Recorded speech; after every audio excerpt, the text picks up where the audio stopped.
దేవుని వాక్యాన్ని మనం ధ్యానిద్దాం. కొద్ది నిమిషాలు మనం ఇప్పటి వరకు దేవుణ్ణి స్తుతించాం, పాటల ద్వారా, ఆరాధన ద్వారా దేవుణ్ణి స్తుతించాం, మహిమపరిచాం. ఆ జీవము కలిగిన దేవుణ్ణి కొద్ది నిమిషాలు మనం దేవుని వాక్యాన్ని మనం ధ్యానిద్దాం. ఆ సర్వాధికారి అయిన దేవుడు, ఆ జీవము కలిగిన దేవుడు, ఈ లోకంలో అనేక మంది ఆరాధించబడుతున్న దేవుడు ఎవరైనా ఉన్నారంటే నేను ప్రకటిస్తున్న దేవుడు మాత్రమే. నేను ప్రకటిస్తున్న దేవుడే ఆ నజరేయుడైన దేవుడు, జీవము కలిగిన దేవుడు మాత్రమే. జీవము కలిగిన దేవుడు మాత్రమే.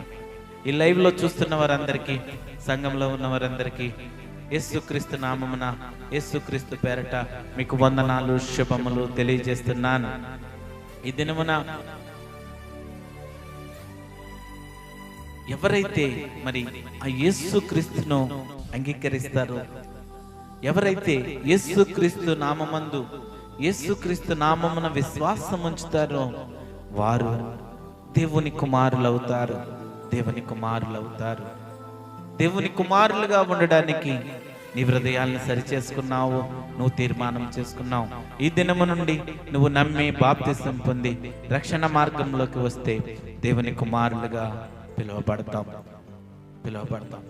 ఈరోజు మన అంశం ఏంటంటే దేవుని కుమారుల లక్షణాలు. దేవుని కుమారుల లక్షణాలు. దేవుణ్ణి విశ్వసించి రక్షించబడిన దేవుని కుమారులు ఏ విధంగా ఉండాలా, ఏ విధంగా ఉండాలా, దేవుని పిల్లలు ఏ విధంగా ఉండాలా, విశ్వాసులు ఏ లక్షణాలు కలిగి ఉండాలా, ఏ లక్షణాలు కలిగి ఉండి మనం దేవుని పిల్లలుగా ఉండాలా, దేవుని కుమారులు అనబడటకు ఎటువంటి లక్షణాలు కలిగి ఉండాలా, లక్షణాలు కలిగి ఉండాలా, లక్షణాలు కలిగి ఉండాలా. దేవుని కుమారులు అవడానికి, దేవుని కుమారులు అవడానికి మనం ఏం చేయాలి? యోహాను సువార్త, బైబిల్ ఉన్నవారు తెరిచి యోహాను సువార్త 1వ అధ్యాయము 12వ వచనం. యోహాను సువార్త 1వ అధ్యాయం. బైబిల్ ఉన్న వారందరూ చూడండి. యోహాను సువార్త 1వ అధ్యాయము, యోహాను సువార్త 1వ అధ్యాయము 12వ వచనం చదువుకుందాం. తన్ను ఎందరు అంగీకరించును, థ్యాంక్ యూ జీసస్, వారికి అందరికీ, అనగా తన నామమునందు విశ్వాసం ఉంచిన వారికి దేవుని పిల్లలగుటకు ఆయన అధికారం అనుగ్రహించెను. Thank you Jesus. Holi spirit. తన్ను ఎందరు అంగీకరించిరో వారందరికీ, అనగా తన నామమందు విశ్వాసముంచిన వారికి దేవుని పిల్లలకుటకు ఆయన అధికారం అనుగ్రహించాడు. ఆయన అధికారం ఇచ్చాడు. యేసుక్రీస్తుని ఎవరైతే ఆయన యందు విశ్వాసముంచి ఆయనను రక్షకుడుగా, ఆయన యేసుక్రీస్తు ప్రభువు నా దేవుడు, నా కాపరి అని ఎవరైతే అంగీకరిస్తారో, ఎవరైతే ఆయన నామమందు నీ పాపములు ఒప్పుకొని ఆయన రక్తములో నీ పాపములను కడుక్కొని నమ్మి బాప్తిసం తీసుకునే రక్షణ మార్గంలోకి ఎవరైతే వస్తారో దేవుని కుమారులుగా పిల్లలవుటకు ఆయన అధికారం ఇచ్చాడు, అధికారం అనుగ్రహించాడు. దేవుడు అధికారం ఇచ్చాడు. తను నమ్మిన వారికి, తన యందు విశ్వాసం ఉంచిన వారికి, తన ప్రజలు దేవుని శిష్యులుగా, దేవుని పిల్లలుగా పిలువబడ్డానికి దేవుడు అధికారం ఇచ్చాడు. దేవుని అధికారం ఇచ్చాడు. తనను విశ్వసించాలా, ఆయనను నమ్మాలా. ఆయనే దేవుడు, ఆయనే అద్భుతాలు చేసిన దేవుడు. అలనాడు అనేక మందికి అద్భుతాలు చేసిన దేవుడు, ఆశ్చర్యకార్యాలు చేసిన దేవుడు, స్వస్థతలు చేసిన దేవుడు. ఈ దినములలో అదే అద్భుతాలు, ఆశ్చర్యకార్యాలు చేస్తున్న దేవుడు ఆ పరిశుద్ధాత్మ దేవుడు, ఆ యేసుక్రీస్తు దేవుడు, ఆ యేసుక్రీస్తు దేవుడు. ఈ దినమున కూడా నువ్వు నమ్మితే నీ పాపములు యథార్థంగా ఆయన యందు ఒప్పుకొని ఆయన యందు విశ్వాసం ఉంచితే దేవుడు కూడా నీ సమస్యలన్నిటినీ విడిపిస్తాడు. నీ బంధకాలన్నిటిని తీసివేస్తాడు, నీ బాధలన్నిటిని తీసివేస్తాడు. ఆయన యందు విశ్వాసం ఉంచు, ఆయన వైపు తిరుగు, ఆయన వైపు చూడు. బైబిల్ గ్రంథంలో అనేక మంది భక్తులు దేవునితో సహవాసం చేశారు, దేవునితో స్నేహితులుగా ఉన్నారు. దేవునితో సహవాసం చేయడానికి ఇష్టపడితే, దేవుడు నీతో మాట్లాడితే, దేవునితో నువ్వు మాట్లాడితే, నిత్యము దేవుని వాక్యము నీలో ఉంటే దేవుడు నీతో సహవాసం చేయడానికి ఇష్టపడతాడు. దేవుడు సహవాసం చేయడానికి ఇష్టపడతాడు. ఎవరైతే మరి ఆయన్ని అంగీకరిస్తారో, ఎవరైతే ఆయన యందు విశ్వాసం ఉంచుతారో వారు దేవుని పిల్లలుగా, దేవుని పుత్రులుగా, లేకపోతే దేవుని కుమారులుగా మారడానికి దేవుడు మరి ఆ అనుగ్రహత మనకిచ్చాడు. దేవుడు ఆ అధికారం మనకిచ్చాడు తన పిల్లలు అవడానికి. అధికారం అంటే ఏంటంటే హక్కు, లేకపోతే ఆధిక్యత.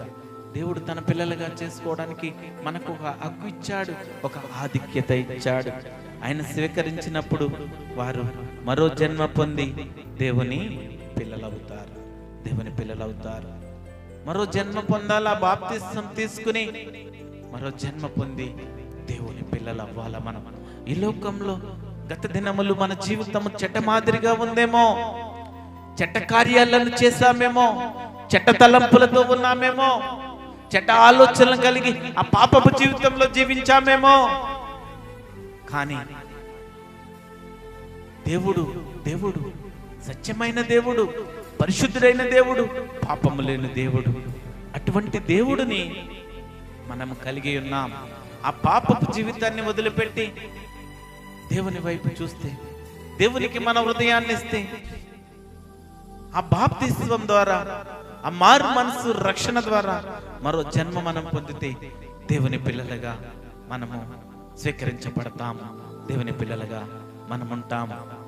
విశ్వాసులు, దేవుని అంగీకరించిన విశ్వాసులు, మారు మనసు పొందిన పిల్లలు, మరో జన్మ మారు మనసు పొంది ఉన్న దేవుని విశ్వాసులు దేవునిలో ఇంకా ఆత్మీయంగా దేవుని వైపు, దేవునితో దినదినము సహవాసం చేస్తూ, దేవునితో సహవాసం చేసి దేవునితో ఉండేవారిగా మనం ఉండాల. విశ్వాసులమైన మనము ఇంకా దేవుణ్ణి ఆత్మీయతలో, ఆ ఆత్మీయ పరిపక్వతలోకి మనము రావాలా, ఆ ఆత్మీయ ఎదుగుదలలోకి మనము రావాలా. విశ్వాసులమైన మనము ఎక్కడున్న వారు అక్కడే ఉండకూడదు.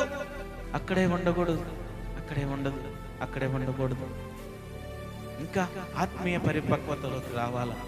ఈ లోకంలో నశించిపోతున్న ఆ ప్రజలు దేవుని కుమారులు అవడానికి ఆయన్ని అంగీకరించాలా. ఆ పాపపు జీవితంలో ఉన్న ప్రజలు, ఆ పాపములో, ఆ నరకాగ్నిలో కొట్టుకుపోతున్న ప్రజలు దేవుని కుమారులు అవడానికి ఆయన యందు విశ్వాసం ఉంచి, ఆయన యేసుక్రీస్తు దేవుడని అంగీకరించి, తన యందు నమ్మిక ఉంచి, ఆయన యందు విశ్వాసం ద్వారా బాప్తిస్మం తీసుకున్నప్పుడు, రక్షణ మారు మనసు జీవితంలోకి వచ్చినప్పుడు ఆయన కుమారులుగా పిలువబడతారు. ఆయన కుమారులుగా మనం ఉంటాం. గలతీయుల రాసిన పత్రిక థ్యాంక్ యూ హోలీ స్పిరిట్. గలతీయుల రాసిన పత్రిక 3వ అధ్యాయము 26, 27, 28 వచనం మనం చదువుకుందాం.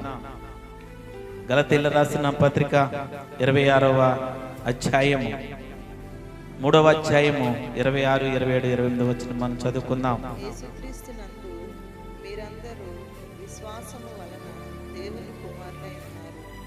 క్రీస్తులోనికి బాప్తిస్మం పొందిన మీరందరూ క్రీస్తును ధరించుకొని ఉన్నారు. Thank you Jesus.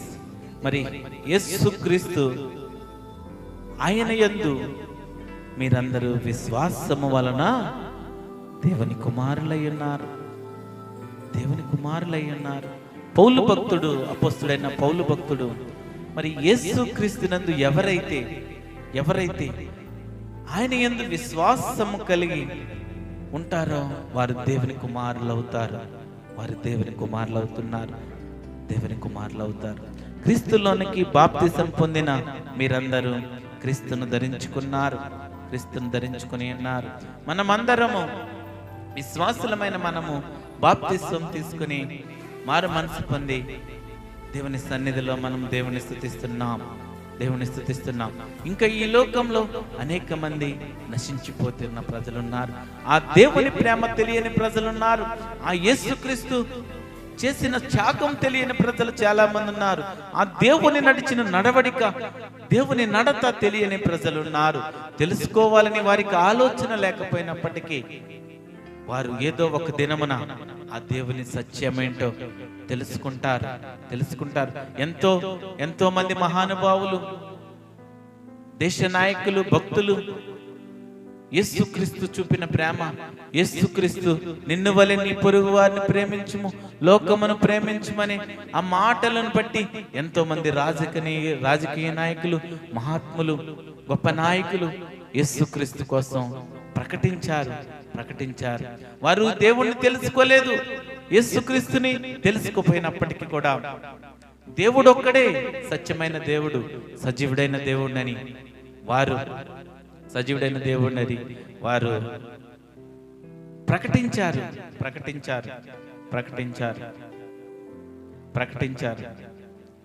ఆ జీవము కలిగిన దేవుడు మాత్రమే సర్వాధికారి అయిన దేవుడు, సజీవుడైన దేవుడు.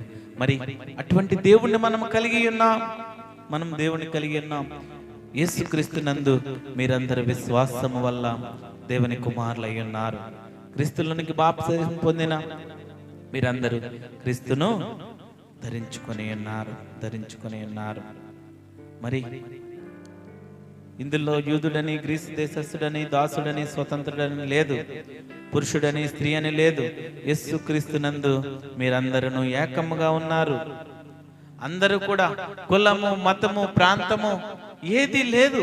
యేసుక్రీస్తు దేవుడికి అందరూ ఒకటే.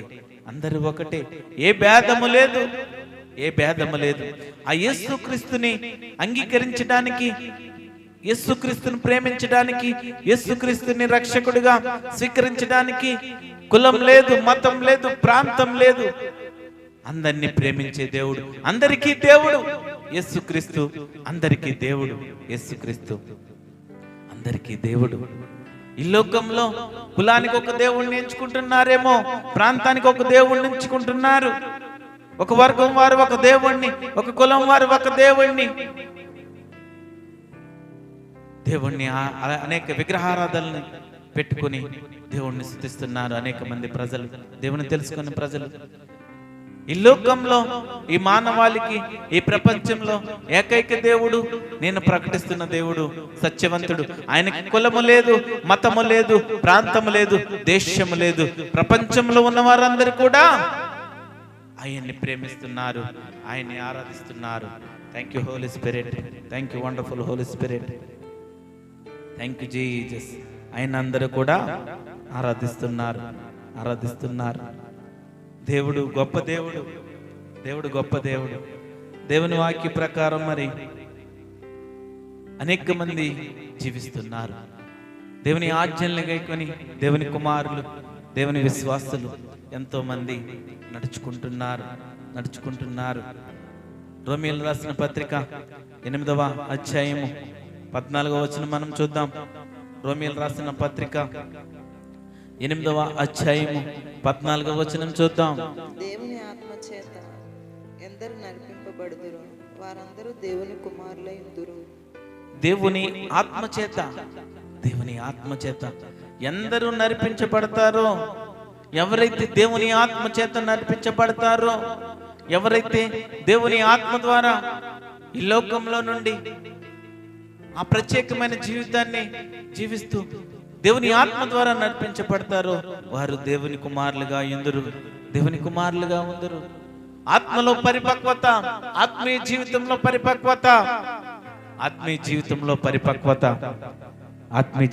పరిపక్వత. దేవుడు మనల్ని నడిపించే దేవుడు. ఎప్పుడైతే ఆయనతో సహవాసం చేస్తామో, మనము ఎప్పుడైతే దినదినము ఆయనకు విజ్ఞాపన చేస్తూ దేవుని వాక్యాన్ని ధ్యానిస్తూ ఆయనతో సహవాసం చేస్తామో, దేవుడు మనల్ని నడిపించే దేవుడు. మనతో మాట్లాడడం ద్వారా ఆయన నడిపిస్తాడు. ఎలాగంటే 13వ వచనంలో చూస్తే, 8వ అధ్యాయము 13వ వచనంలో చూస్తే, మీరు శరీరానుసారముగా ప్రవర్తించిన ఎడల సావవలసిన వారు యుందురు గాని ఆత్మచేత శారీర క్రియలను చంపిన ఎడల జీవించెదరు. మన శరీరంతో మన శరీరానుసారంగా మనం ప్రవర్తించామంటే మనం సావవలసిన వారమే. శరీరము లోక పాపమును కోరుకుంటుంది, శరీరము ఈ లోకపు ఆశలను కోరుకుంటుంది, శరీరము పాపపు క్రియలను కోరుకుంటుంది. మన శరీరము ఈ లోక ఆశలను ధనము సంపాదించాలని, ఇతరులు మోసం చేయాలని, ఇతరులను ఇబ్బంది పెట్టాలని, ఇతరులను ఆశ హాని పెట్టాలని ఈ శరీరం చూస్తుంది.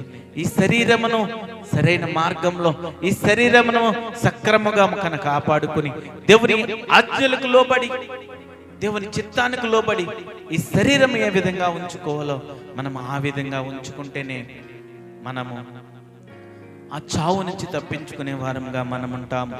శరీరానుసారంగా ప్రవర్తిస్తే చావవలసిన వారై ఉందరు. ఆత్మచేత శరీర కార్యాలు చంపితే మనం జీవిస్తాం. శరీర కార్యాలు ఏమిటో మీకు గత వారాల్లో మీకు తెలియజేశాను. ఆ శరీర కార్యాలు అవన్నీ మన జీవితంలో చంపుకుంటే, ఆ శరీర కార్యాలన్నీ మన జీవితంలోంచి వదులుకుంటేనే, శరీర కార్యాలన్నీ వదులుకుంటేనే మనము దేవుని కొరకు జీవిస్తాం.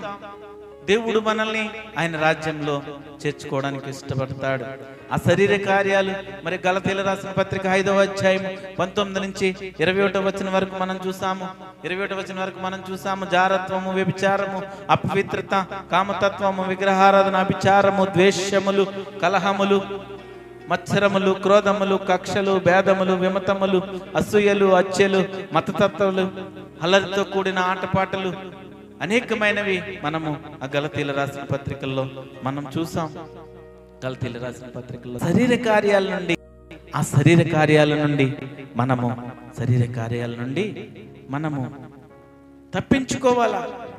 ఆ శరీర కార్యాలు మన నుండి దూరపరచుకోవాలా. మన శరీరంలో ఉన్న ఆ పాపపు క్రియలను చంపడం ద్వారా దేవుని చిత్తం జరిగించేలా దేవుడే మన అంతరంగంలో ప్రేరేపిస్తాడు. ఆ శరీర కార్యాలను ఎప్పుడైతే మనం చంపుకుంటామో దేవుని చిత్తం జరిగేలా అంతరంగంలో ఆయనే ప్రేరేపిస్తాడు. ఫిలిప్పీయులకు రాసిన పత్రిక 2వ అధ్యాయము 13వ వచనంలో మనం చూస్తే, కనగా మీరు ఇచ్చయించుటకును కార్యసిద్ధి కలుగజేసుకొనుటకును తన దయా సంకల్పం నెరవేరుటకై మీలో కార్యసిద్ధి కలుగచేవాడు దేవుడే. Thank you Jesus. ఎందుకనగా మరి మన జీవితాల్లో మనలో కార్యసిద్ధి కలుగజేసేది ఆయనే. తన దయా సంకల్పాన్ని నెరవేర్చడానికి మనలో కార్యసిద్ధి చేసేది ఆ దేవుడే. ఎప్పుడైతే మన జీవితంలో పాపాలను చంపుకుంటామో, ఆ పాపపు ఆలోచనలు చంపుకుంటామో, ఆ పాపక్రియలను చంపుకుంటామో, అప్పుడు దేవుడు మన జీవితంలో తన సంకల్పం చెప్పిన ఆయన చిత్తాన్ని నెరవేర్చడానికి ఆయన సంకల్పం చెప్పిన దేవుని చిత్తం నెరవేర్చడానికి కార్యసిద్ధి కలుగజేసేవాడు దేవుడే.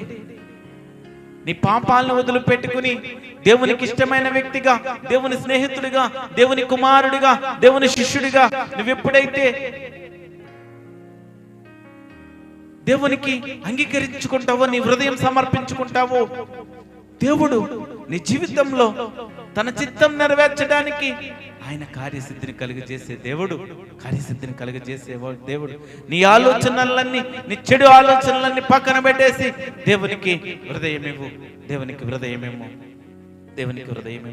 దేవుడు గొప్ప దేవుడు. దేవుని కుమారులు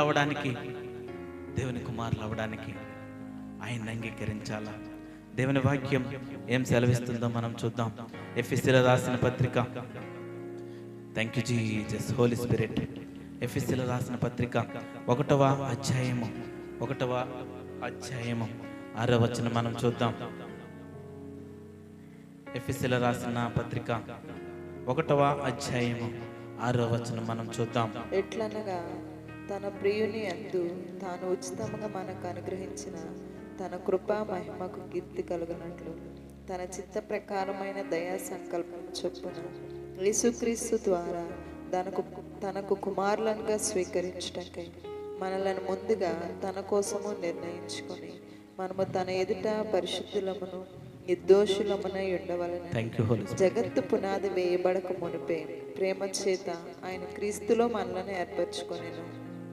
తన చిత్త ప్రకారమైన దయా సంకల్పం చెప్పున యేసు క్రీస్తు ద్వారా తనకు కుమారులుగా స్వీకరించుటకై మనలను ముందుగా తన కోసమే నిర్ణయించుకున్నాడు. మనము తన ఎదుట పరిశుద్ధులమును నిర్దోషములై ఉండవలెనని జగత్తు పునాది వేయబడక మునిపే ప్రేమ చేత ఆయన క్రీస్తులో మనల్ని ఏర్పరచుకున్నాడు దేవుడు. ఆ యేసు క్రీస్తు ద్వారా తన కుమారులుగా స్వీకరించడానికి మనల్ని ఏర్పరచుకున్నాడు. పరిశుద్ధులుగా ఉండడానికి, పవిత్రతగా ఉండడానికి, నిర్దోషులుగా మనం ఉండాలని జగత్తు పునాది వేయబడక ముందే మరి క్రీస్తులో మనల్ని ఆయన ఏర్పరచుకున్నాడు. యేసు క్రీస్తు ద్వారా మనలను తన కుమారులుగా స్వీకరించుటకు జగత్తు పునాది వేయబడక ముందే మనల్ని సంకల్పించుకున్నాడు. ఆ దేవుడు మొట్టమొదటిది ఏంటంటే ఆ యేసు క్రీస్తు ద్వారా మనల్ని తన కుమారులుగా స్వీకరించుటకు జగత్తు పునాది వేయబడక ముందే మనల్ని సంకల్పించుకున్నాడు. దేవుడు సంకల్పించుకున్నాడు. పరిశుద్ధంగా ఉండాలా, నిర్దోషులంగా ఉండాలా, ఆ పాపపు జీవితాన్ని వదిలిపెట్టేసి దేవునికి పవిత్రముగా, పరిశుద్ధులుగా, నిర్దోషులుగా, నీతిమంతులుగా ఉండడానికి దేవుడు మరి మనల్ని ఆ క్రీస్తు ప్రేమ ద్వారా మనల్ని ఏర్పరచుకున్నాడు. దేవుడు ఏర్పరచుకున్నాడు. మనల్ని ఏర్పరచుకోవడం, ఎన్నికపరచుకోవడం అంటే ఏమిటి? ఎన్నికపరచుకోవడం అంటే ఏంటి? 7వ వచనంలో చూస్తే, దేవుని కృపా మహదైశ్వర్యమును బట్టి ఆ ప్రియుని యందు ఆయన రక్తము వలన మనకు విమోచనము అనగా మన అపరాధములకు క్షమాపణ మనకు కలిగి ఉన్నది. ఆ సిలువలో పొందిన దేవుడు చేసిన త్యాగం, ఆయన రక్తం ద్వారా ఆయన కృపా మహదైశ్వర్యాన్ని బట్టి ఆయన రక్తం వలన మనకు విమోచన కలిగింది. ఆయన మరణం ద్వారా మనకు విమోచన కలిగింది.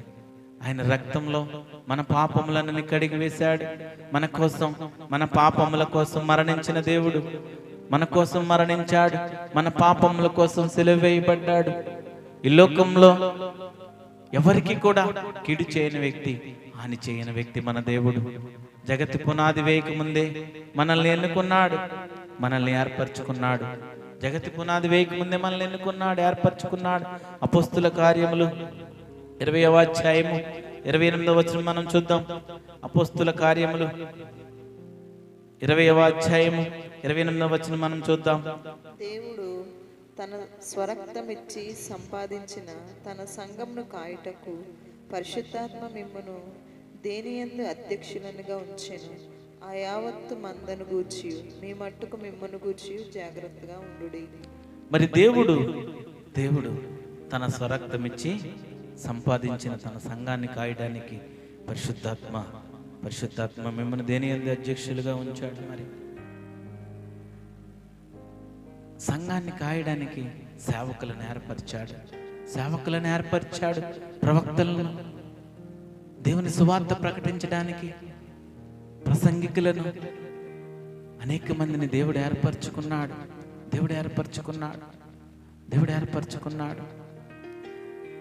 దేవుని చిత్తము, దేవుని ప్రణాళిక లేకుండా ఎవరిని ఏర్పరచుకోడు. ప్రతి విషయంలో, ప్రతి ఒక్కరి మీద దేవుని చిత్తము, దేవుని ప్రణాళిక ఉంటుంది. సేవకులను సంఘములో ఉన్న వారిని కాయడానికి, పరిశుద్ధాత్మ శక్తి ద్వారా వారిని నడిపించడానికి దేవుడు ఏర్పరచుకున్నాడు. దేవుడు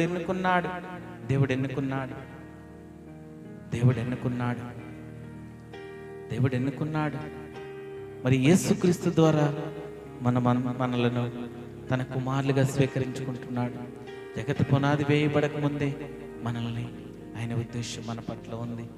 ఆయన ఉద్దేశం మన పట్ల ఉంది. సేవకులు అనేక మార్లు అనేక విషయాల్లో హెచ్చరిస్తూ ఉంటారు, గద్దిస్తూ ఉంటారు. అయినప్పటికీ సేవకుల మాటకు లోబడరు. సేవకుల మాటకు లోబడరు. దేవుని ఆజ్ఞలను గైకొనడానికి ఇష్టపడరు. దేవుడు ఎన్నుకుంటే మాత్రమే దేవుని పరిచర్య చేయగలం. దేవుడు ఏర్పరచుకుంటే మాత్రమే దేవుని పరిచర్య చేయగలం.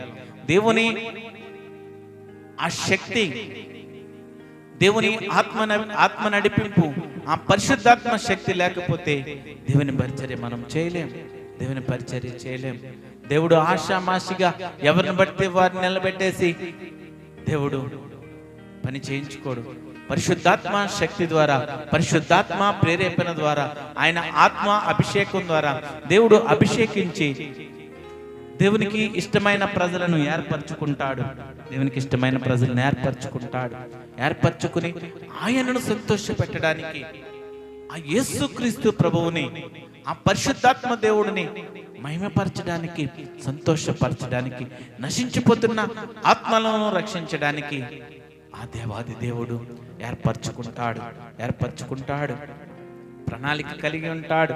ప్రతి సేవకుల మీద, ప్రసంగికుల మీద, ప్రవక్తల మీద ప్రణాళిక కలిగి ఉంటాడు. విశ్వాసులమైన మనము, దేవుని పిల్లలైన అందరూ కూడా దేవుని సేవకుల మాటకు లోబడి ఆ దేవుణ్ణి ప్రేమించి ఆత్మీయ జీవితంలో ఆత్మీయంగా మనం ఇంకా బలపడాలి. దేవుడు మరి ప్రతి ఒక్కరిని కూడా తన కుమారులుగా చేసుకోవడానికి ఇష్టపడుతున్నాడు. రోమీయులకు రాసిన పత్రిక,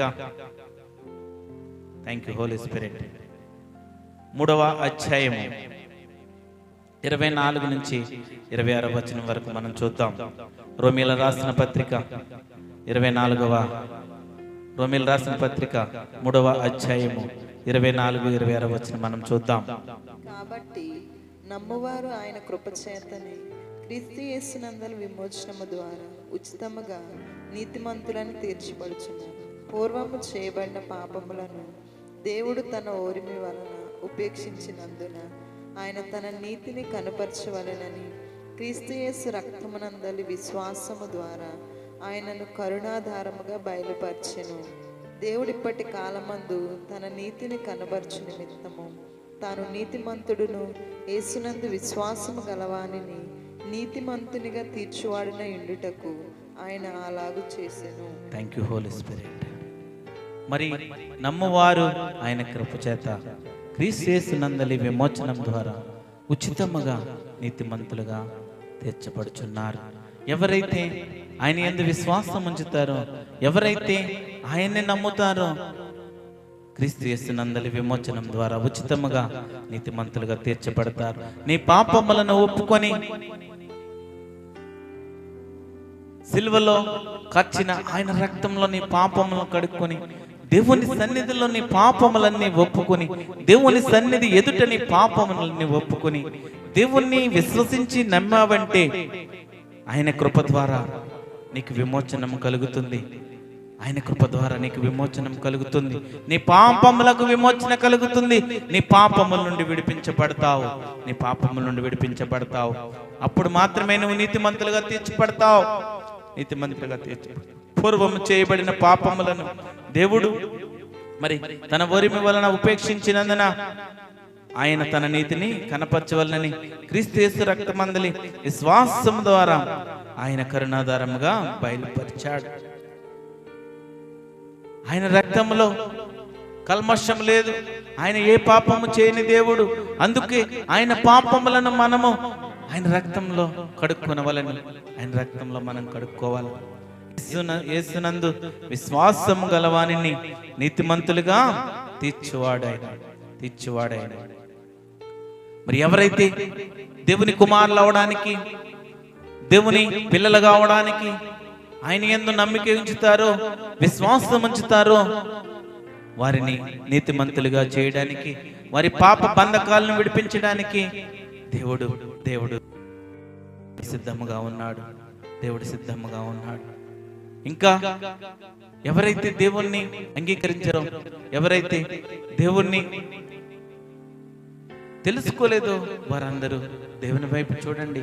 ఆయన యందు విశ్వాసం ఉంచితే, ఆయన యందు విశ్వాసం ఉంచితే, ఆయన యందు విశ్వాసం ఉంచి దేవుని అంగీకరిస్తే మన పాపములను తీసివేయబడి ఆయన రక్తంలో మన పాపములను కడుక్కున్నప్పుడు మనకు విమోచన ఇచ్చి మనలను నీతిమంతులుగా చేస్తాడు. మనల్ని నీతిమంతులుగా చేస్తాడు. మనమందరము కూడా ఎప్పుడైతే కడగబడతామో, విమోచించబడతామో, నీ కుమారులు అవుతామో, మనమందరము కూడా క్రీస్తు శరీరము. ఎఫెసీయులకు రాసిన పత్రిక 4వ అధ్యాయము 12వ వచనంలో మనం చూద్దాం. ఎఫెసీయులకు రాసిన పత్రిక 4వ అధ్యాయము 12వ వచనంలో మనమందరము విశ్వాస విషయంలోను దేవుని కుమారుని గూర్చి జ్ఞాన విషయంలోను ఏకత్వం పొంది సంపూర్ణ పురుషులకు వరకు, అనగా క్రీస్తునకు కలిగిన సమానమైన సంపూర్ణత కలవారు వరకు ఆయన ఎలాగో నియమించారు. క్రీస్తు శరీరం దేవుని కుమారుని కూర్చుని జ్ఞాన విషయంలో ఏకత్వం పొందాలా. దేవుని విషయంలో, సంగమ విషయంలో మనం ఏకత్వం కలిగి క్రీస్తు కుమారులుగా మనం ఉండాలా. క్రీస్తు శరీరముగా మనం ఉండాలా. క్రీస్తు శరీరంగా ఉండాలా. సమానముగా, సంపూర్ణతంగా క్రీస్తు కలిగిన వారి మనమందరూ ఏకత్వం కలిగి క్రీస్తు శరీరం వలె మనం ఉండాలా. క్రీస్తు శరీరం మనం వలె ఉండాలా. ఈ లోకంలో ఉన్న ప్రజలు, విశ్వాసులైన అందరూ కూడా ఒకే సంఘము, ఒకే దేవుని పిల్లలు, దేవుని రాజ్యాన్ని కట్టడానికి దేవుని విశ్వాసులు, దేవుని శాఖలు, దేవుని పిల్లలుగా మనం ఉన్నాం. దేవుని పిల్లలుగా మనం అందరం ఉన్నాం. అందరం కూడా ఆయన సంఘమే. అందరం కూడా ఆయన సంఘమే. ఆయన ఏర్పరచుకున్నాడు, ఆయన పిలుచుకున్నాడు. అందరము కూడా ఆయన కుమారులమే. ఆయన కుమారులుగా ఉండడానికి తీర్మానం చేసుకోండి.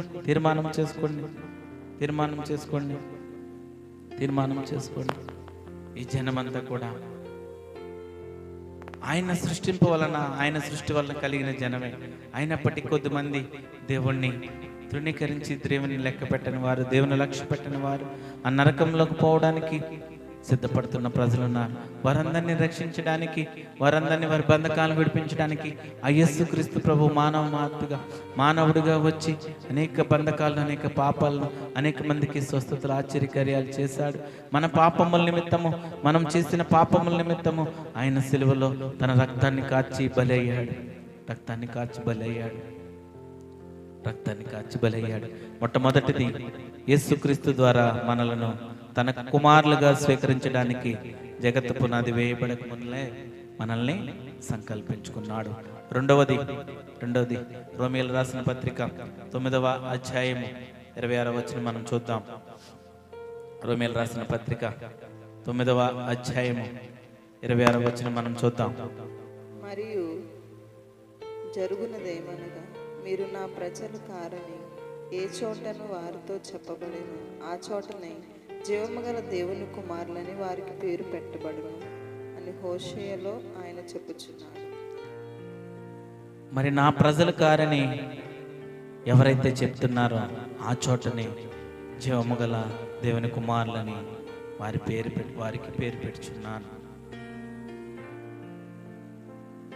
ఈ ప్రపంచాన్ని, లోకాన్ని అంతా సృష్టించింది ఆ సృష్టికర్తే. జీవరాశులను, పక్షులను, ఈ భూమిని, ఈ చెట్లను అన్నీ సృష్టించింది ఆయనే. ఆ జీవము కలిగిన దేవుడే, యేసుక్రీస్తు దేవుడే. ఆయన సృష్టించకుండా ఏది జరగలేదు. కొంతమంది వ్యక్తులు దేవుడు కాదని, లేకపోతే ఈ ప్రజలు నా వారు కాదని, మేము ఆ దేవుడు సృష్టించలేదని, ఆ దేవుడు కలిగిస్తే మేము వచ్చామని అనేక మంది వ్యతిరేకించే ప్రజలు ఉన్నారు. అందరూ కూడా దేవుని కుమారులే. దేవుడు సృష్టించబడితేనే, దేవుని చేత సృష్టించబడితేనే, దేవుని మాట ద్వారా, ఆయన వాక్ ద్వారా, ఆయన జీవవాయు హోదగా మరి నరుడు జీవాత్మ అయ్యాడు. ఈ లోకాన్ని సృష్టించిన దేవుడు, నరులను, ఈ ప్రజలను సృష్టించిన దేవుడు, ఈ సృష్టిని సృష్టించిన దేవుడు. కానీ దేవునికి వ్యతిరేకంగా జీవిస్తున్నారు. ఆ దేవుడు మా దేవుడు కాదు. ఈ ప్రజలు ఆ దేవుని పిల్లలు కాదు. కానీ అందరు కూడా దేవుని కుమారులే, దేవుని ప్రజలే. కానీ ఎవరైతే ఆయన యందు విశ్వాసం ఉంచి ఆయన నమ్ముతారో వారు మాత్రమే దేవుని పిల్లలు అవడానికి అవుతారు. దేవుడు మరి తన మహేశ్వర్యాన్ని బట్టి మన ఎడల కనపడాలని మనల్ని తన కుమారులుగా పిలుచుకున్నాడు. యోషియా గ్రంథంలో చెప్పాడు. యోషియా గ్రంథము 1వ అధ్యాయం 10వ వచనంలో చూద్దాం. యోషియా గ్రంథము, thank you Jesus, Holi spirit, thank you Holi Spirit. 1వ అధ్యాయము 10వ వచనంలో మనం చూస్తే, ఇశ్రాయేలీల జనసంఖ్య అమితమై లెక్కలేని సముద్రపు ఇసుక కంత విస్తారమగును. ఏ స్థలమందు మీరు నా జనులు కారన్న మాట జనులు వారితో చెప్పుదురు, ఆ స్థలముననే మీరు జీవమగల దేవుని కుమారులై ఉన్నారని వారితో చెప్పుదురు. మరి ఇక్కడ ఈ వాక్యంలో చూస్తే ఇశ్రాయేలీల ప్రజలందరూ దేవునికి వ్యతిరేకముగా, దేవుని మాటను లెక్క చేయకుండా దేవునికి కోపం కలిగించే వ్యక్తులుగా ఉన్నారు. దేవుడు మరి ఇశ్రాయేలు ప్రజల ఎంతో దుఃఖం కలిగి, ఎంతో బాధ కలిగి ఉన్నాడు. మరి వాక్యంలో చూస్తే ఇశ్రాయేలీల జనసంఖ్య అమితమై లెక్కలేని సముద్రపు ఇసుకంత విస్తారమగును. ఏ స్థలమందో మీరు నా జనుల కారన్న మాట జనులు వారితో చెప్పుదురు, ఆ స్థలమునే మీరు జీవము గల దేవుని కుమారులై ఉన్నారని వారితో చెప్తున్నాడు. అందరు కూడా దేవుని కుమారులే, కానీ మాట వినని వారు సాతాను వారిని చెడగొట్టి సాతాను కుమారులుగా వారు ఉంటున్నారు. సాతాను ఆ దేవుడినే ఎదిరించాడు, ఆ దేవుడినే నాశనం చేయాలనుకున్నాడు. అందుకునే సాతాను ఆ లూసిఫర్ సాతాను ప్రజలను విడగొట్టాలని, చెడగొట్టాలని ఎన్నో ఆలోచనలు కలిగి ఎన్నో ప్రయత్నాలు చేస్తుంది. సాతాను ఆ దేవుణ్ణి పరీక్షించాలని, దేవుణ్ణి శ్రమల గుండా, శోధనల గుండా నడిపించాలని ఎన్నో ప్రయత్నాలు చేశాడు. మరి ఆ దేవుడు ఆ సాతాను ఆ శక్తులను, ఆ క్రియలను అన్ని చూసి దేవుడు మరి అక్కడ ఒక తన్నితే మరి లోకంలోకి వచ్చి లోకంలో ఉన్న ప్రజలందరినీ నాశనం చేస్తుంది. దేవుని మాట వినకుండా, నీతిమంతులుగా ఉండకుండా, పవిత్రంగా ఉండకుండా, నిర్దోషులుగా ఉండకుండా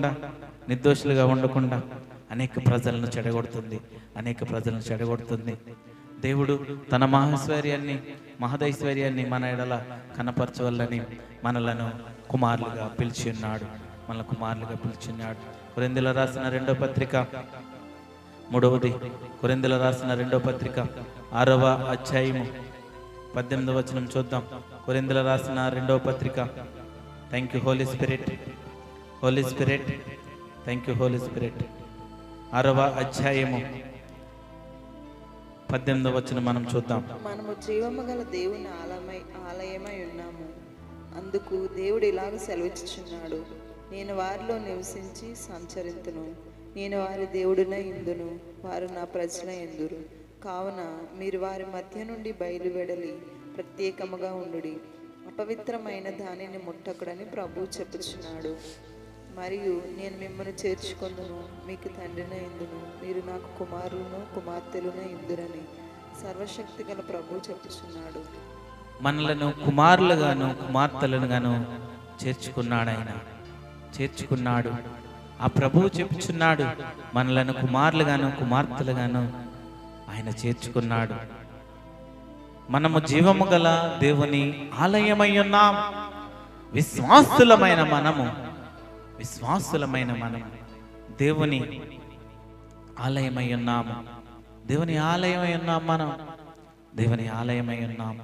నేను వారిలో నివసించి సంచరింతును, నేను వారి దేవుడినయ్యుందును, వారు నా ప్రజలయ్యుందురు. మన దేవుడు ఎవరంటే ఆ జీవము కలిగిన దేవుడే.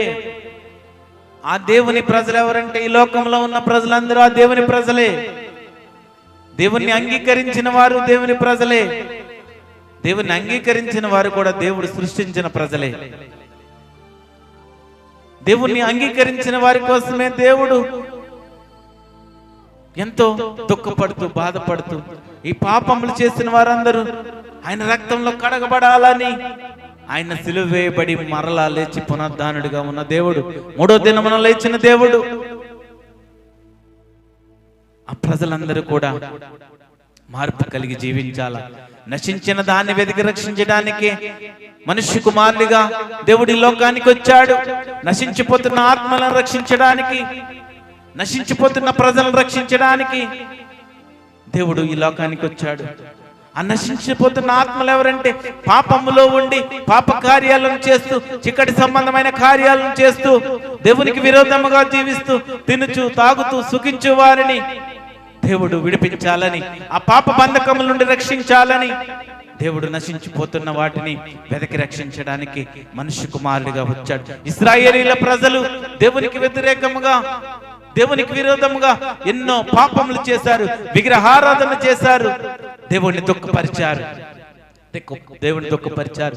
ఈ దినమున ప్రియ జనమా, ప్రియ సంగమా, యూట్యూబ్ లో వెళ్తున్న ప్రజలందరికీ కూడా దేవుణ్ణి దుఃఖపరిచే వ్యక్తులుగా మనం ఉండొద్దు. దేవుని ప్రజలమై ఉన్నాం మనము. ఆయన యందు విశ్వసించి, ఆయన నమ్మి, ఆయన అంగీకరిస్తే దేవుని కుమారులు అవడానికి, మనం దేవుని పిల్లలు అవడానికి, దేవుని కుమారులుగా కుమార్తెలుగా మనం చేర్చుకోవడానికి దేవుడు ఇష్టపడుతున్నాడు.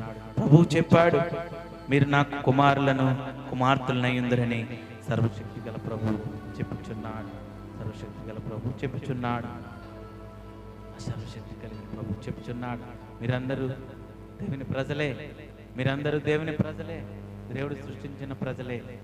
కానీ నా యందు విశ్వాసం ఉంచి అంగీకరిస్తే, thank you Holi spirit, thank you Holi spirit, thank you Holi spirit, wonderful holy spirit, thank you Holi spirit, Jesus, thank you Holi spirit, thank you Holi spirit, Holi spirit,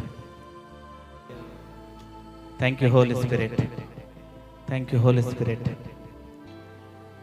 thank you Holi spirit. హల్లెలూయా.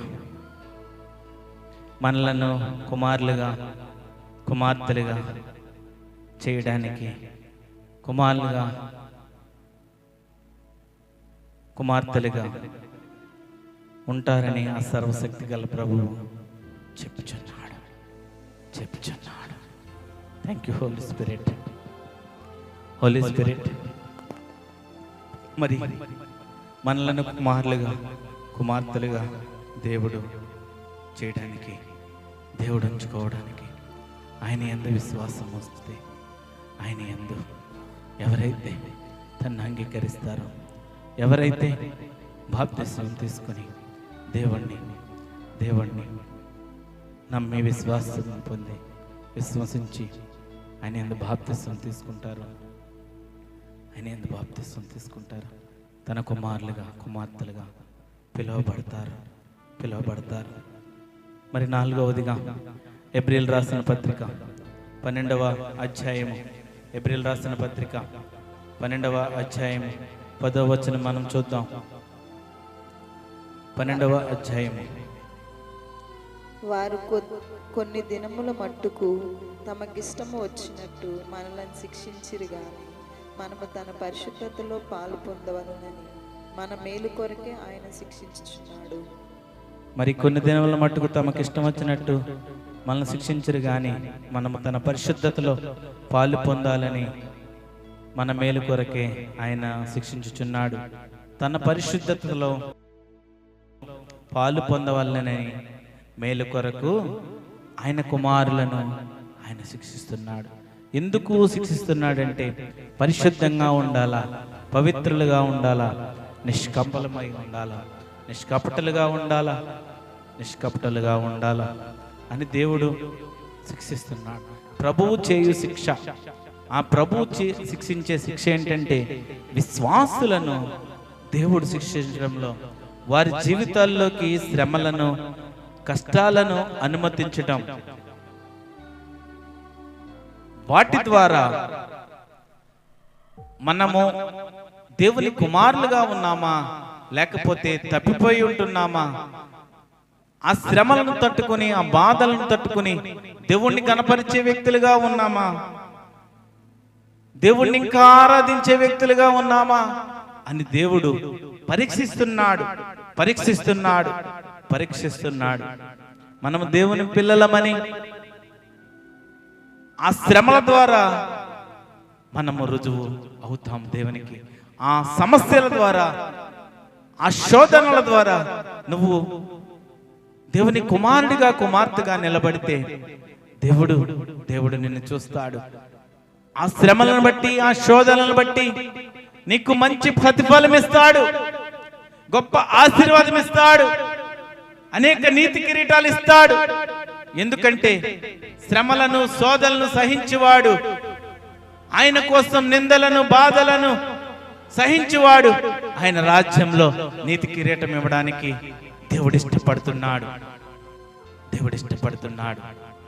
దేవుడు ఇష్టపడుతున్నాడు. నీకొచ్చిన శోధనలను బట్టి, నీకొచ్చిన శ్రమలను బట్టి నువ్వు దుఃఖపడిపోయి దేవుని వదిలివేసే వ్యక్తిగా ఉన్నావా? ఆ శోధనలు నీకు ఎందుకు వస్తున్నాయంటే, ఆ శ్రమలు ఏ విధంగా ఎందుకు వస్తున్నాయంటే నువ్వు ఇంకా దేవుణ్ణి ఆరాధించాలని దేవుడు ఇష్టపడుతున్నాడు. కొమ్మరి ఏ విధంగా అయితే ఆ మట్టిని పిసికి ఎంతో కష్టపడి ఆ కుండను చేయాలంటే ఎంత కష్టపడతాడో, ఆ కుండ ఒక రూపంలోకి రావాలంటే ఎంత కష్టపడతాడు. ఒక రాయిని తీసుకుని శిల్పి ఏ విధంగా అయితే ఎన్ని దెబ్బలు కొట్టి ఒక రూపాన్ని తెస్తాడు, ఆ బంగారం చేసే ఆ వ్యక్తి ఆ బంగారాన్ని కాల్చి ఒక అందమైన బంగారముగా చేతి వేళ్లకు లేకపోతే ఉంగరాలుగా నెక్లెస్లుగా ధరించుకోవడానికి ఎంత శ్రమపడి ఆ కొలిమిలో బాధపడితే మరి ఆ బంగారము అందంగా అయింది. ఆ కుండ ఆ మట్టిలో అలాగా అది పిసికి అది అలా రకరకాలుగా చేసినప్పుడు దానికి ఒక రూపం లేదు, ఒక రకం లేదు, ఒక అందం లేదు.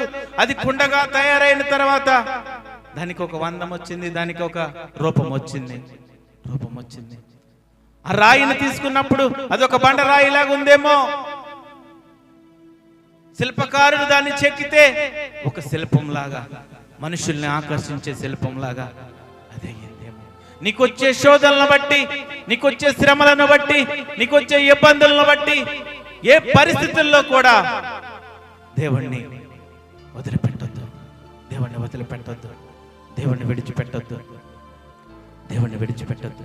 దేవుణ్ణి విడిచిపెట్టావా ఆ పరీక్షలో ఆ శోధనలో దేవుని కుమారుడిగా దేవుని కుమార్తెగా ఉండలేకపోయావు. శ్రమలు వచ్చినప్పుడు, శోధనలు వచ్చినప్పుడు దేవుణ్ణి మర్చిపోవద్దు, దేవుని విడిచిపెట్టవద్దు. నిశోధనలు దేవునికి, నాకు ఈ శోధన వలన దేవుని మీద నెపం వేసి దేవుని మాట అనే వ్యక్తిగా ఉండొద్దు. దేవుడు నాకే ఎందుకు ఇచ్చాడు శ్రమలు బాధలు, ఈ లోకంలో ఇంకెవరూ లేరా, ఆ పక్కవారు చూడు, ఈ పొరుగు వారు చూడు, ఆ దేవుడు తెలియని అన్యులు చూడు, విగ్రహారాధన చేసే ప్రజలు చూడు, ఎంతో సంతోషంగా ఉన్నారు. నువ్వు దేవుని కుమారుడు కుమార్తెని పిలువబడాలంటే ఆ శోధనను బట్టి నీ నిజాయితీని, దేవుని కోసం నువ్వు నిలబడే విధానాన్ని దేవుడు చూస్తాడు. దేవునికి రుజువు అవుతుంది, నా కుమారుడు నీతిమంతుడు, పరిశుద్ధుడు, పవిత్రతగా ఉన్నాడు, నిష్కలంకుడుగా ఉన్నాడు, నా కోసం నిలబడే వ్యక్తిగా ఉన్నాడు, నా కోసం నిలబడే వ్యక్తిగా ఉన్నాడు, నా కోసం నిలబడే వ్యక్తిగా ఉన్నాడని ఆ దేవుడు చూస్తాడు. ఆ దేవుడు చూసి మన జీవితంలో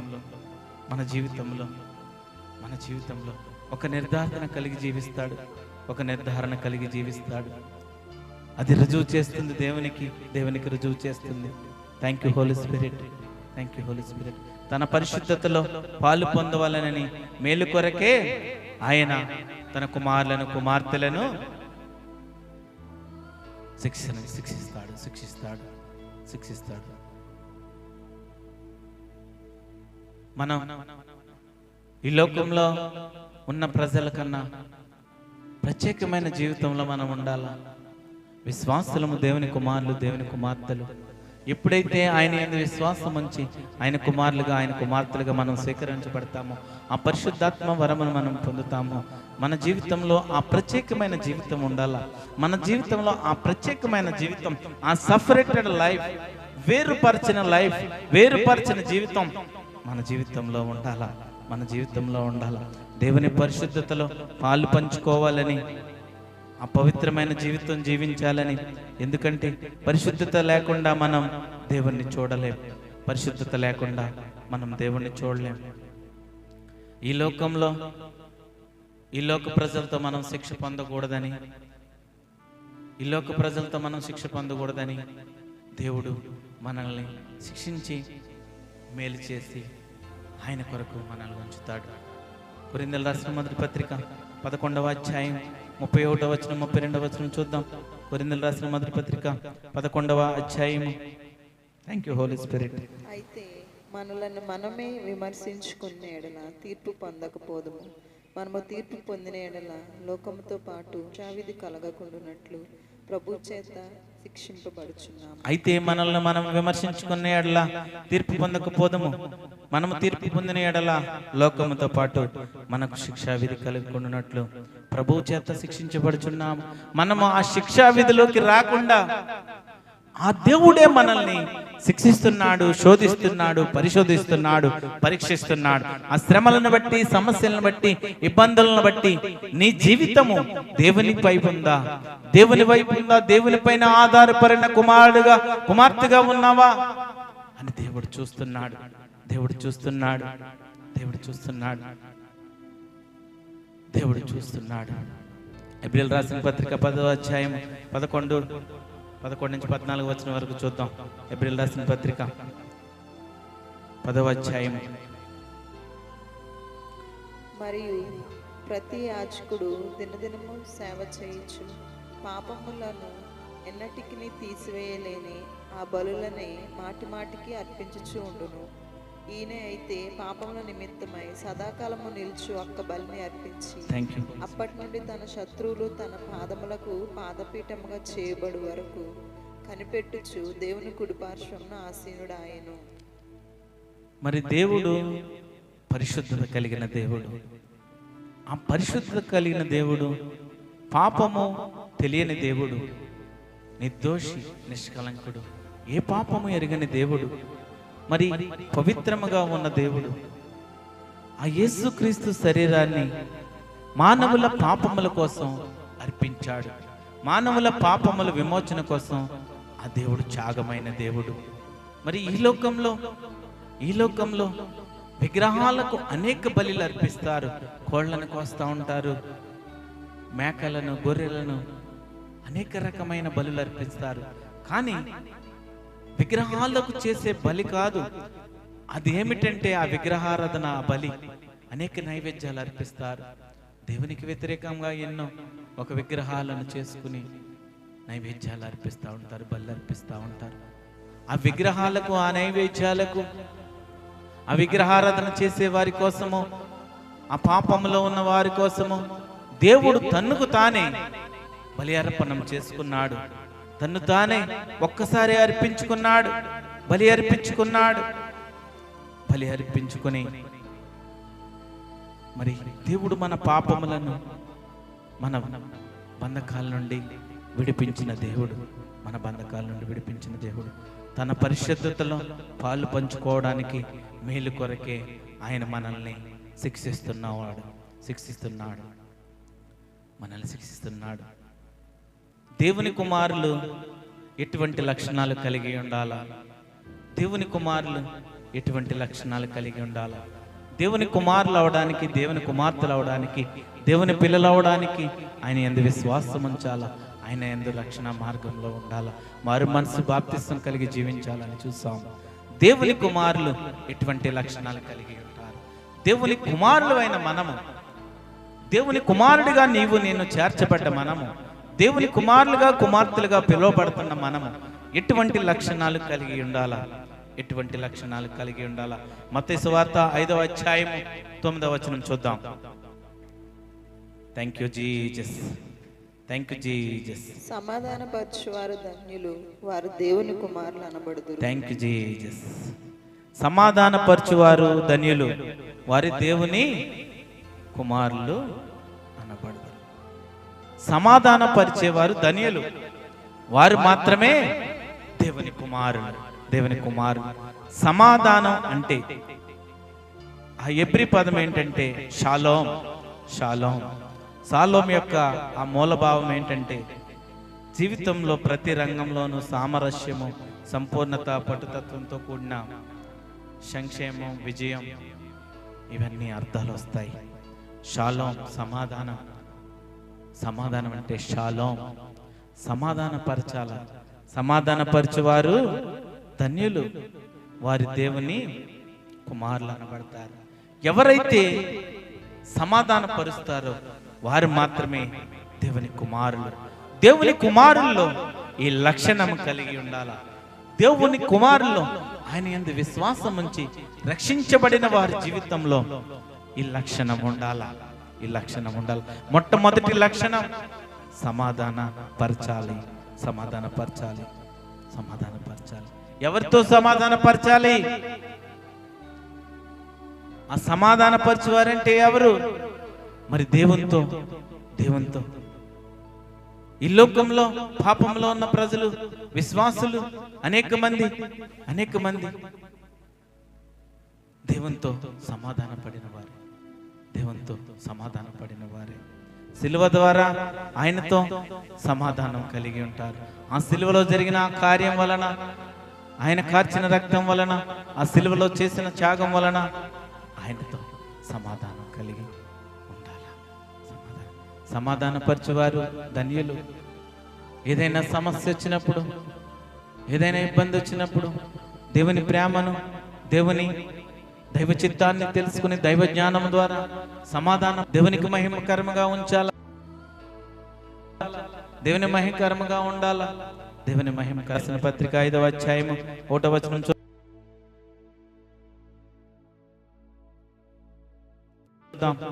రోమిల్ రాసిన అధ్యాయము 1వ వచనం. Thank you Holi spirit. కాబట్టి విశ్వాసం మూలమున మనము నీతిమంతులముగా తీర్చబడి మన ప్రభు అయిన యేసుక్రీస్తు ద్వారా దేవునితో సమాధానము కలిగి ఉందుము. హోలీ స్పిరిట్. కాబట్టి విశ్వాసం మూలమున మనము నీతిమంతులుగా తీర్చబడి మన ప్రభు అయిన యేసుక్రీస్తు ద్వారా దేవునితో సమాధానము కలిగి ఉందుము. దేవునితో సమాధానం కలిగి ఉందాము, లేకపోతే సమాధానం కలిగి ఉన్నాం. విశ్వాసులమైన మనం ఆయనతో సమాధానం కలిగి ఉండాలా. దేవుణ్ణి లెక్క పెట్టే ప్రజలు లేరు, దేవుని నమ్మే ప్రజలు లేరు, దేవుని వ్యతిరేకించే ప్రజలు. ఆయనతో మనం సమాధానం కలిగి ఉండాలి. కాబట్టి విశ్వాస మూలమున నీతిమంతులుగా మనం తీర్చబడ్డాం, ఆయన్ని విశ్వసించాము, బాప్తిస్తం తీసుకున్నాం, రక్షణ మారు మనసు మన జీవితంలోకి వచ్చింది కనుక విశ్వాస మూలమున మనము నీతిమంతులుగా తీర్చబడ్డాము. మన ప్రభు అయిన యేసుక్రీస్తు ద్వారా దేవునితో సమాధానం కలిగి ఉండాలి. దేవునితో సమాధానము కలిగి ఉండాలి. ఆ దేవునితో మనం సమాధానం కలిగి ఉండాలి. ఎఫెసీయులకు రాసిన పత్రిక 2వ అధ్యాయము 14వ వచనం నుంచి 16వ వచనం వరకు చూద్దాం. ఎఫెసీయులకు రాసిన పత్రిక 2వ అధ్యాయము 14వ వచనం నుండి 16వ వచనం వరకు చూద్దాం. ఆయన మన సమాధానమై ఉండి మీకును మాకును ఉండిన ద్వేషమును అనగా విధిరూపకమైన ఆజ్ఞలు గల ధర్మశాస్త్రమును తన శరీరమందు కొట్టివేయుట చేత మధ్య గోడను పడగొట్టి మనోభయులను ఏకం చేసెను. ఇట్లు సంధి చేయించు ఈ ఇద్దరిని తన యందు ఒక్క నూతన పురుషునిగా సృష్టించి తన శిలువ వలన ఆ ద్వేషమును సంహరించి దాని ద్వారా వీరిద్దరిని ఏక శరీరముగా చేసి దేవునితో సమాధాన పరచవలనని ఇలాగు చేసెను గనుక ఆయనే మనకు సమాధాన కారకుడై ఉన్నాడు. ఆయనే మనకు సమాధాన కారకుడై ఉన్నాడు. ఆయన మన సమాధానమై ఉన్నాడు. ఆయన మనకు సమాధానమై ఉన్నాడు. ద్వేషము లేకుండా, అసూయ లేకుండా, కుట్రలు లేకుండా సమాధానపరిచే వ్యక్తులుగా ఉండాలి.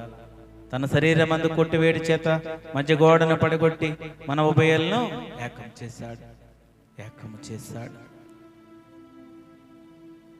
దేవునితో సమాధాన పరచాల. మనం తన శిలువ వలన ఆ ద్వేషంను సంహరించి దాని ద్వారా వీరిద్దరిని ఏక శరీరముగా చేసి దేవునితో సమాధాన పరచవలని ఇలాగు చేసెను. ఆయనే మనకు సమాధానకారుడై ఉన్నాడు, సమాధానానికి కారకుడై ఉన్నాడు. దేవుని కొరకు సమాధానపరచాలి. దేవుని కొరకు సమాధానపరచాలి. వారు తమ సాక్ష్యం ద్వారా, జీవితం ద్వారా ఇతరులను, శత్రువుల సైతం దేవునితో సమాధాన పడడానికి, వారిని దేవుని దగ్గరికి నడిపించడానికి మనం ప్రయత్నించాలా. ఈ లోక ప్రజలను, దేవుని తెలియని ప్రజలను, మరి విశ్వాసులమైన మనము దేవునితో ఉన్న పిల్లలం మనము, దేవుని కుమారులం మనము. మనకు అన్నీ తెలుసని అనుకుంటాం. అటువంటి వ్యక్తులు మనం మన సాక్ష్యం ద్వారా, మన జీవితం ద్వారా ఇతరులను, ఆ శత్రువులను సైతం దేవునితో సమాధాన పడడానికి, వారిని దేవుని దగ్గరికి నడిపించడానికి మనం ప్రయత్నించాలా. దేవుని ప్రేమను చూపించాలా. ఈ లోకంలో ఉన్న ప్రజలకు సమాధాన పరిచే వ్యక్తిగా ఉండాలా. దేవుని తెలియని ప్రజలకు నువ్వు దేవుని ప్రేమను చూపించి దేవుని కొరకు ఆయన రాజ్యంలో ప్రవేశించడానికి అనేక మందికి దేవుని వాక్యం, దేవుని సువార్త ప్రకటించే వ్యక్తిగా ఉండాలా. సమాధానపరచాలి. రెండవది లూకా సువార్త 6వ అధ్యాయము 35వ వచనం చూద్దాం. లూకా సువార్త 6వ అధ్యాయము. Thank you Holi spirit.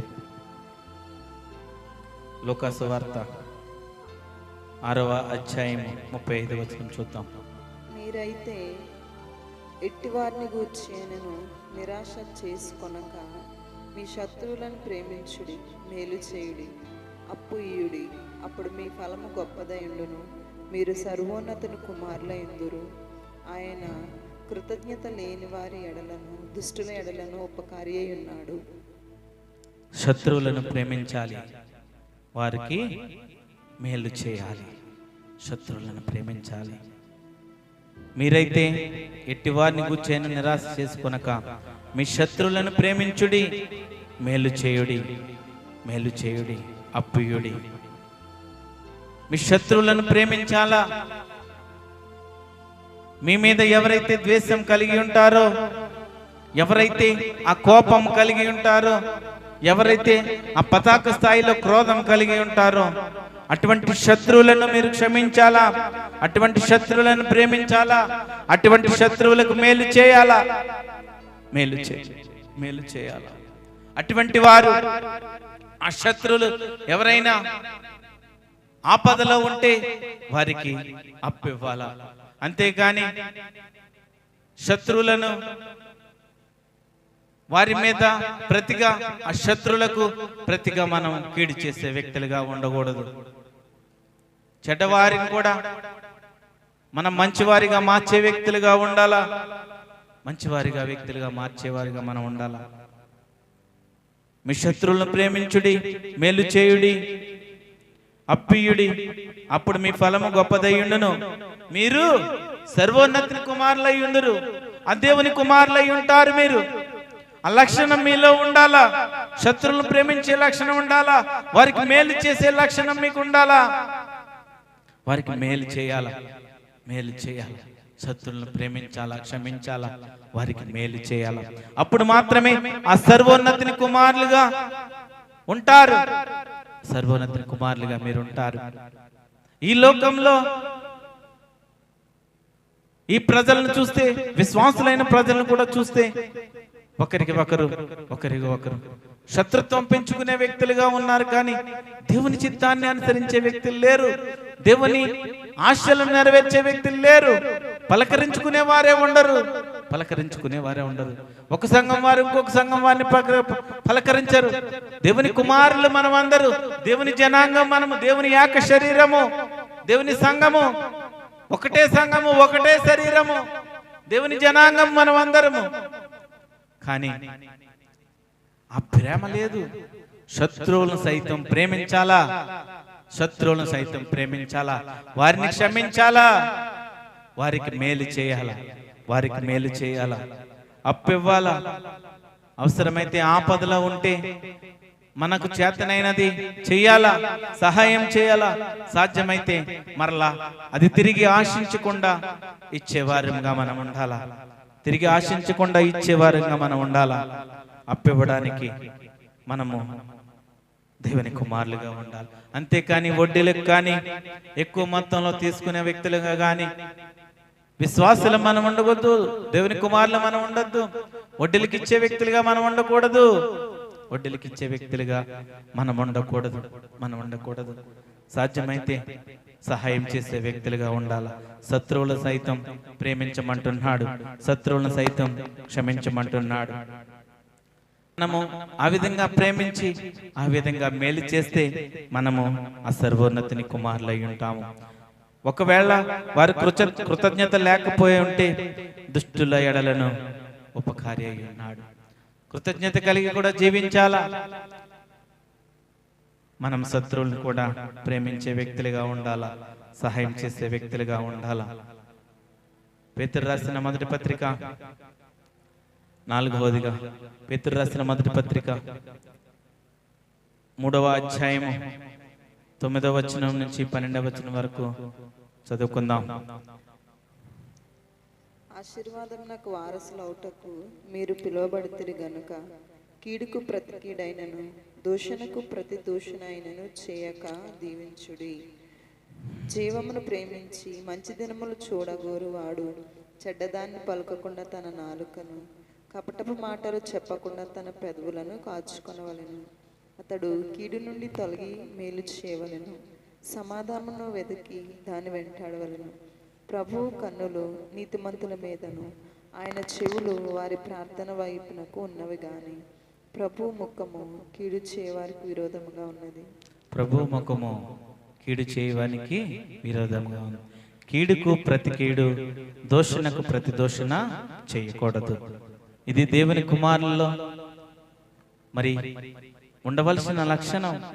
దేవుని కుమారులో ఉండవలసిన లక్షణం ఏంటంటే కీడుకు ప్రతి కీడు చేయవద్దు, దోషణకు ప్రతి దోషణ చేయవద్దు. మనము ఆశీర్వాదానికి వారసులగడానికి మాత్రమే పిలువబడ్డాం, అంతేకాని కీడుకు ప్రతి కీడు చేయడానికి, దోషణకు ప్రతి దోషణ చేయడానికి కాదు. మీరు దోషణకు ప్రతి దోషణ చేయకుండా దీవించాలా. జీవమును ప్రేమించి మంచి దినములు చూడగోరు వాడు చెడ్డదాన్ని పలకకుండా, తన నాలుకను కపటపు మాటలు చెప్పకుండా తన పెదవులను కాపాడుకోవాలా. చెడ్డ మాటలు పలకకుండా ఉండాలా, కపటపు మాటలు పలకకుండా నాలుకను పెదవులను కాచుకోవాలా. అతడు కీడు నుండి తొలగి మేలు చేయవలెను, సమాధానమును వెతికి దాన్ని వెంటాడవలెను. మరి ఆ ప్రభువు కన్నులు నీతిమంతుల మీద, ఆయన చెవులు వారి ప్రార్థనల వైపున ఉన్నవి గాని ప్రభువు ముఖము కీడు చేయవారికి విరోధంగా ఉన్నది. నువ్వెవరికైతే కీడు చేయాలనుకుంటున్నావో, నువ్వెవరికైనా కీడు చేయాలని ఆశపడుతున్నావేమో, ప్రభు ముఖము వారికి విరోధంగా ఉన్నది. దేవుని కుమారుడివైన నీవు, దేవుని కుమార్తెవైన నీవు, నీలో ఉండవలసిన లక్షణము కీడుకు ప్రతి కీడు చేయవద్దు, దూషణకు ప్రతి దూషణ చేయవద్దు. ఒకవేళ నువ్వు కీడుకు ప్రతి కీడు చేసావా, ప్రభు ముఖము కీడు చేయవారికి విరోధంగా ఉందంట. ప్రభు ముఖము కీడు చేసే వారికి విరోధంగా ఉందంట. కీడు చేయొద్దు, ఇతరులను బాధ పెట్టొద్దు, ఇతరులను కీడికి నడిపించొద్దు, ఇతరుల శ్రమలకు నడిపించొద్దు, కుటుంబాలను విడదీయొద్దు, నాశనం చేయొద్దు. ఒకవేళ నువ్వు ఆ పని చేసావా, నువ్వు దేవుని కుమారుడు కాదు. ప్రభు ముఖము కీడు చేయవారికి విరోధంగా ఉంటుంది. సామెతల గ్రంథము 17వ అధ్యాయము 13వ వచనం చూద్దాం. సామెతల గ్రంథము 17వ అధ్యాయము 13వ వచనం చూద్దాం. మేలుకు ప్రతిగా కీడు చేయువాని ఇంట నుండి కీడు తొలగిపోదు. మేలుకు ప్రతిగా కీడు చేయవాని ఇంట నుండి కీడు తొలగిపోదంట. మేలు చేయాలి, అంతేగాని మేలుకు ప్రతిగా కీడు చేసావా, నీ ఇంట నుండి అది తొలగిపోదు. మరి దావీదు జీవితంలో ఈ సత్యం వివరించబడింది. అంతకు ముందు కూడా దావీదు గురించి మీకు చెప్పాను. దావీదు ఊరియా నిజాయితీకి, నమ్మకత్వానికి కీడు చేశాడు. ఇది ముందు వర్తమానంలో మీకు చెప్పాను. మరి కీడుకు మనం ప్రతి కీడు చేయొద్దు. మరి అప్పటి నుండి దావీదు జీవితంలో మరి ఆ కీడు దావీదు ఇంట నుండి తప్పిపోలేదు, తొలగిపోలేదు. సమూయేలు రాసిన 2వ గ్రంథం 12వ అధ్యాయం 10వ వచనం 11వ వచనం మనం చూడవచ్చు. మరి ఆ దావీదు ఇంట నుండి అవి పోలేదు. వారి కుటుంబంలో, వారి ఇంటిలో ఎప్పుడు మరణాలు, హత్యలు, చంపుకోవడం. నువ్వెవరికైతే కీడు చేస్తావో ఎవరికైతే కీడు చేస్తావో నీ ఇంట నుండి అది తొలగిపోదు. నువ్వు మేలు చేసే వ్యక్తిగా ఉండు. దేవుని లక్షణం ఏంటంటే కీడుకు ప్రతి కీడు చేయవద్దు, దూషణకు ప్రతి దూషణ చేయవద్దు. దేవుని కుమారుడు నీలో ఉండవలసిన లక్షణము, దేవుని కుమార్తెవు నీలో ఉండవలసిన లక్షణం అది. ఐదవదిగా కొరింథీయులకు రాసిన 2వ పత్రిక 6వ అధ్యాయము, కొరింథీయులకు రాసిన 2వ పత్రిక 6వ అధ్యాయము 16వ వచనం మనం చూద్దాం. Thank you Holi spirit. దేవుని ఆలయమునకు విగ్రహములతో ఏమి పొందిక, మనము జీవము గల దేవుని ఆలయమై ఉన్నాము. Yes, Lord. అందుకు దేవుడు ఇలాగ సెలవిచ్చుచున్నాడు, నేను వారిలో నివసించి సంచరింతును, నేను వారి దేవుడినే ఇందును, Yes, Lord. వారు నా ప్రజల ఇందురు. కావున మీరు వారి మధ్య నుండి బయలువెడలి ప్రత్యేకంగా ఉండుడి. Yes, Lord. అపవిత్రమైన దానిని ముట్టకుడని ప్రభువు చెప్పుచున్నాడు. మరియు నేను మిమ్మల్ని చేర్చుకొందును, మీకు తండ్రినై ఇందును, మీరు నాకు కుమారులను కుమార్తెలను ఇందురని సర్వశక్తి గల ప్రభువు చెప్పుచున్నాడు. మరి 15వ వచనంలోంచి కూడా చూస్తే క్రీస్తునకు బెలియాలతో ఏమి సంబంధము, అవిశ్వాసతో విశ్వాసికి పాలెక్కడిది. బెలియాలు అంటే సాతాను అని అర్థం. బెలియాలు అంటే సాతాను అనే అర్థం. మరి అవిశ్వాసికి విశ్వాసతో పాలెక్కడిది. నువ్వు ప్రత్యేకపరుచుకున్న వ్యక్తివి. అవిశ్వాసి చెడ్డ సాంగత్యము, చెడ్డ అలవాట్లను, పాపపు జీవితాన్ని, విగ్రహారాధన చేసే జీవితాన్ని గడిపే వ్యక్తి. విశ్వాసికి పాలెక్కడిది. దేవుని ఆలయమునకు విగ్రహములతో ఏమి పొందక, అపవిత్రమైన వాటిని మనం ముట్టకూడదు. ప్రత్యేకముగా ఉండాల మనం. అపవిత్రమైన దాన్ని ముట్టకూడదు. మనము ముట్టకూడదు. 5వది ఏంటంటే అపవిత్రమైన దాన్ని ముట్టకూడదు. మనం దుష్టత్వం నుండి విశ్వాసి సపరేటెడ్ గా ఉండాలి. ఏర్పాటది. ఆ చెడు ఆలోచన కలిగిన వారి నుండి ఏర్పాటు. ప్రత్యేకమైన జీవితం. అపవిత్రమైన దానిని ముట్టొద్దంటున్నాడు. అపవిత్రమైన దాన్ని నువ్వు తినొద్దంటున్నాడు. నువ్వు తిరిగి జన్మించిన విశ్వాసి.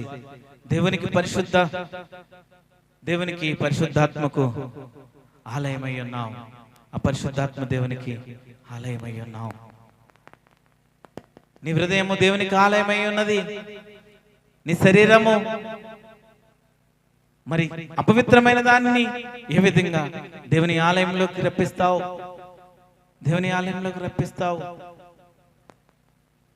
దేవుని ఆలయంలో విగ్రహములకు ఏమి పొందిక? నీ హృదయము పరిశుద్ధాత్మని ఆలయంలాగా ఉన్నది.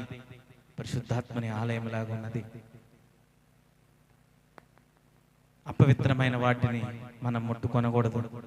పాత నిబంధన, క్రొత్త నిబంధనలు చూస్తే విగ్రహాలు దురాత్మలుగా చెప్పబడ్డాయి. ఆ విగ్రహాలన్నీ కూడా దురాత్మలుగా చెప్పబడ్డాయి. ఆ విగ్రహాలకు అర్పించే వాటిని, ఆ విగ్రహాలకు పెట్టే నైవేద్య వాటిని అపవిత్రమైన వాటిగా ఉంచబడ్డాయి. దురాత్మలు కలిగిన ఆ విగ్రహాలను దురాత్మలుగా కొత్త నిబంధనలో, పాత నిబంధనలో చెప్పబడింది.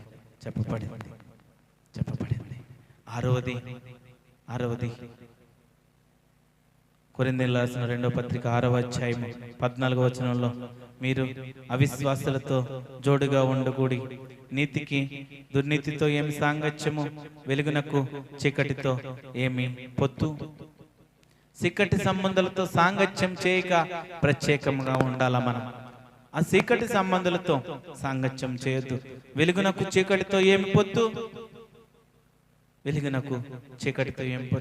దేవుడు మనల్ని వెలుగుకరముగా ఉంచాడు.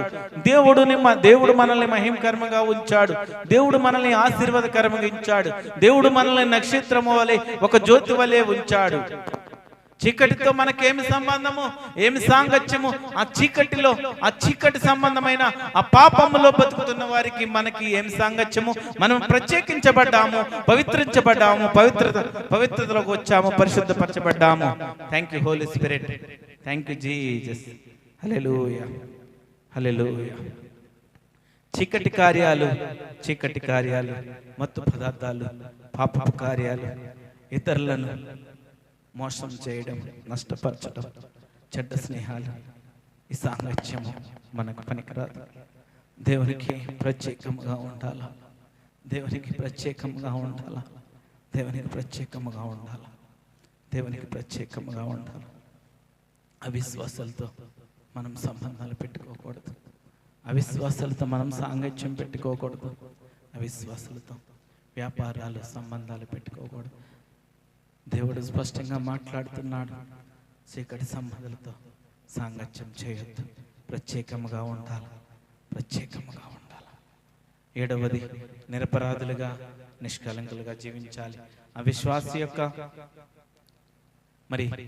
మన విశ్వాసి యొక్క లక్షణాలు చూస్తున్నాం. దేవుని కుమారులుగా ఉన్న మనం ఎటువంటి లక్షణాలు కలిగి ఉండాలంటే నిరపరాధులుగా నిష్కలంకులుగా మనం జీవించాలా, నిరపరాధులుగా నిష్కలంకులుగా మనం జీవించాలి. సమస్త కార్యాలు, సనుగులు, వివాదాలు లేకుండా చేయాలి. ఫిలిప్పీయులకు రాసిన పత్రిక 2వ అధ్యాయం, ఫిలిప్పీయులకు రాసిన పత్రిక 2వ అధ్యాయం 14వ వచనంలో మనం చూద్దాం. 14వ వచనంలో మనం చూద్దాం. Thank you Holi spirit. మీరు మూర్ఖమైన వక్ర జనము మధ్య నిరపరాధులను, నిష్కంకులను, అనింజులనై దేవుని కుమారులగునట్లు సనుగులను, సంశయములను మాని సమస్త కార్యములను చేయుడి. నిరపరాధులుగా, నిష్కంకులుగా, వివాదాలకు దూరంగా ఉండాలా, నిరపరాధులుగా మనం జీవించాలా, నిష్కలంకులుగా మనం జీవించాలా, పరిశుద్ధత కలిగి జీవించాలా. Thank you Holi spirit. Holi spirit. పవిత్రంగా జీవించాలా, సనుగులు, సంశయాలను మానేయాలి, సనుగులు, సంశయాలను మానివేయాలి. నిరపరాధులుగా మనం జీవించాలా, సమస్త కార్యాలు, సనుగులు, వివాదాలు లేకుండా చేయాలి. 8వది, మొర్రపెట్టే ఆత్మను మనం కలిగి ఉండాలా, మొర్రపెట్టే ఆత్మను కలిగి ఉండాలా. గలతీయులకు రాసిన పత్రిక 4వ అధ్యాయం 6వ వచనంలో మనం చూడవచ్చు. మొర్రపెట్టే ఆత్మను మనం కలిగి ఉండాలా. దేవుడు పరిశుద్ధత విషయమై గద్దించినప్పుడు విసుకకూడదు. 9వది, పరిశుద్ధత విషయమై గద్దించినప్పుడు మనం విసుకూడదు, మనం విసుకోవద్దు. ఏప్రిల్ రాసిన పత్రిక 12వ అధ్యాయం 6వ వచనంలో మనం చూద్దాం. 6వ వచనంలో మనం చూడాలి. దేవుని ఆత్మచేత నడిపించబడాల, మనం దేవుని ఆత్మచేత నడిపించబడాలి. చివరిగా దేవుని పోలి నడుచుకోవాలా, దేవుని పోలి నడుచుకోవాలా.